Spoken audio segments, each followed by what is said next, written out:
राधे राधे बोल सम आएंगे सम आएंगे।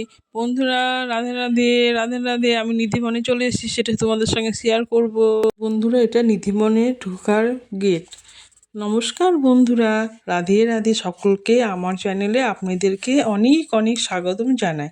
আমি এখন চলে এসেছি উত্তরপ্রদেশ রাজ্যে মথুরায় জেলার অন্তর্গত বৃন্দাবনের শহরে নিধিবনে। হ্যাঁ বন্ধুরা, যেখানে শ্রীকৃষ্ণ এবং রাধারানী আজও নৃত্য করে, সেই মধুর ধাম বৃন্দাবন ধাম নিধিবনে আমি এসে নিজেকে আমি ধন্য মনে করছি যে আজ পর্যন্ত ভগবান শ্রীকৃষ্ণ বিরাজমান করেন, রাধারানী বিরাজমান করেন। আমি ভিতরে ঢুকে গেছি, তুমি ওরা দেখতেই পাচ্ছ, নিধিবনের ভিতরে ঢুকে পড়েছি।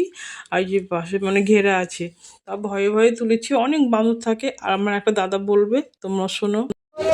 এখানে রাধা কৃষ্ণ, যত গোপী তত কৃষ্ণ, শিরা সমন্ডলে যে রাসমঞ্চে যে একসঙ্গে সবাই কৃষ্ণ সকলের মনোরঞ্জন করার জন্য যে রাসে নিযুক্ত হয়েছিলেন, সেই জায়গায় এই জায়গায় রাসমঞ্চ।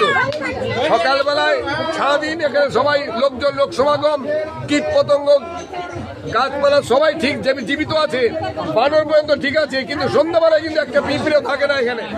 সব পিঁপড়েরা পর্যন্ত পশু পক্ষী সবাই এর সাইড নিয়ে নেয়, কেউ এখানে থাকে না।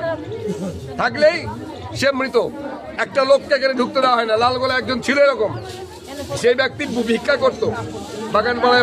রাত্রি যখন গভীর রাত্রি, তখন দেখতে পাবে, তাকিয়ে দেখলে সঙ্গে সঙ্গে একটা চোখের ঝলসালি চোখে চলে এসছে আলোর রশ্মি চোখে আসাতে ও অজ্ঞান হয়ে গেছে। পরবর্তীকালে হসপিটালে স্থানান্তরিত করা হয়। হসপিটাল থেকে চিকিৎসা করে বাড়িতে যায়, তাকে জিজ্ঞাসা করা হয় কি হয়েছিল না হয়েছিল। বলেছে আমি এইরকম দৃশ্য দেখেছিলাম, নুপুরের শব্দ পেয়েছিলাম, তারপরে একটা চোখে আলো রশ্মি আমার চোখের সামনে দিয়ে বেরিয়ে গেল, তারপর আমি অচেতন। এটা লালগোলার একজন নৃত্য সাক্ষী। সেই বুড়ি ভিক্ষা করতে আসতো আমাদের ঘরে।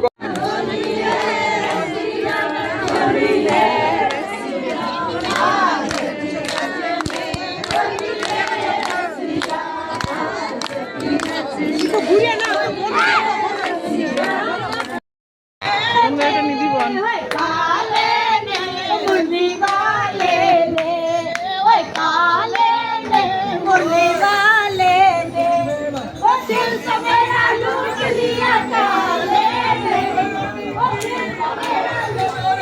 বন্ধুরা, সবই তো শুনলে এই ডালগুলো দেখতে পাচ্ছ, এই ডালগুলো হচ্ছে শুকনো, কিন্তু শুকনো নয়, এগুলো জ্যান্ত গাছ।